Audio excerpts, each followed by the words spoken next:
Shocking acts of terrorism, soaring crime rates, and increasing incidences of violence are propounded by film, media, and government reports alike, create strong public sympathy and support for harsh tactics and surveillance techniques, until individuals are monitored to a level more befitting a totalitarian state. Public opinion will once again be manipulated to give the Masons justification for their actions and make their goals easier. The means of monitoring the masses and storing all personal information on individuals in society on a massive mega database are already underway.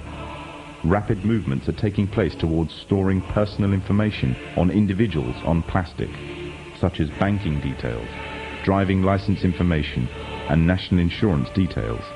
Currently, these details are stored on separate cards, but plans are well underway to merge all the information onto one identity card. The consequence would be complete monitoring of all purchases and transactions and personal details of an individual at the touch of a button. In 1992, the Vice-Chancellor of the British Supreme Court, Nicholas Brown Wilkinson, told the High Court that if the information obtained by the police, the Inland Revenue, the social services, the health service and other agencies were to be gathered together in one file, the freedom of the individual would be greatly at risk. The Freemasons, through the governments controlled by them, already have access to a vast array of information about you. They can already find out who you talk to on the phone, where you work, where you shop, what you eat, what you wear, how much you are worth, what you earn, and the list goes on and on. One identity card would allow even closer monitoring and enable a complete psychological profile to be compiled on every individual in society. Information which would make it very easy to predict, control, and manipulate actions. However, there is a gap that the Masons need to fill in. By using hard currency, an individual can evade detection and vital information is lost since hard currency transactions are untraceable. As a result, moves are being made to replace hard currency with a system that relies totally on electronic funds transfer. In other words, a system that relies totally on cards. Trails in Swindon have heralded the first signs of a move towards the introduction of smart cards and electronic money on a national scale in the UK. The Mondex scheme is pioneered by NatWest and Midland Banks and British Telecom. Inside a smart card is a microchip which calculates every single transaction, not only financial transactions, but records every single thing for which it is used. It can serve as a credit card, a building society passbook, library card, travel card, phone card, and quite possibly an identity card.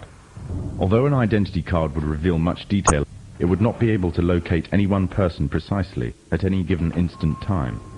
This would require some sort of tracking device that could be put on and detected wherever that person may be on the globe. The tracking device would be an all-purpose microchipped identification device or an electronic implant placed under the skin.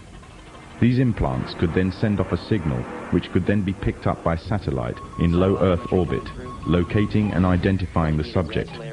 Although this may sound like the works of fiction, it is, however, already well on its way to becoming reality. There are already approximately 48 global positioning satellites in orbit that are in use by the United States and her allies.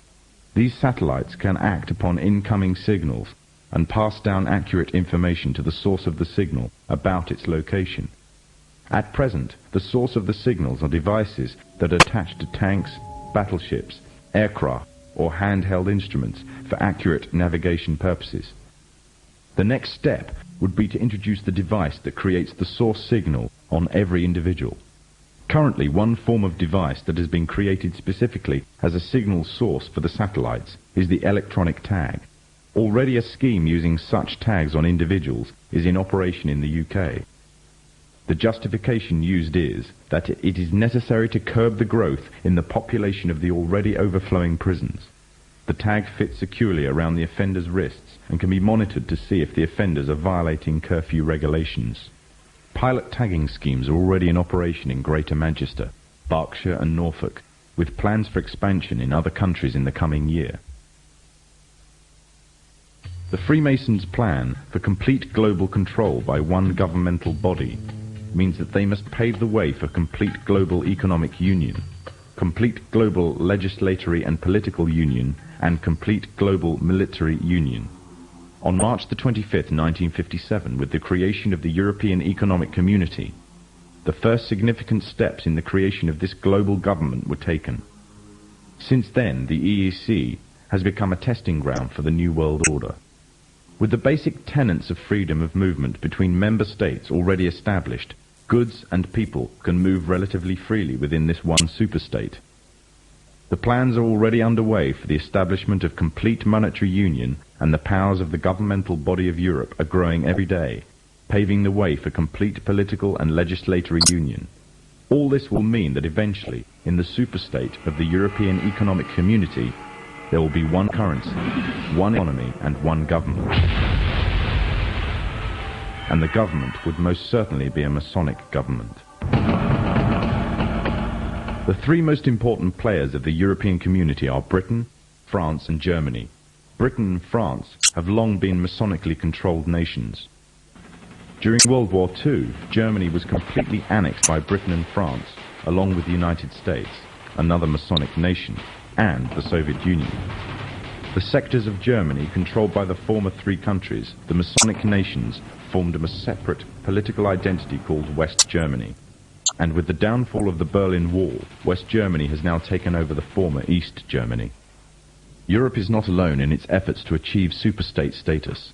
America and Mexico are currently the only two members of NAFTA, the North American Free Trade Agreement. However, the nations of the South are increasingly being pursued to join. With Masonic superstates in both Europe and America firmly established, global union would be a logical and easy progression.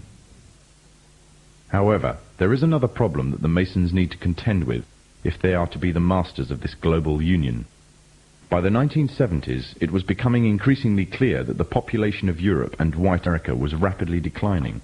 Unless something was done, the expanding size of the population of third world nations would pose a serious threat to national security of Masonically controlled countries. Western consumer power and productivity would reduce, and as a result, they would be completely dependent on that of the third world population.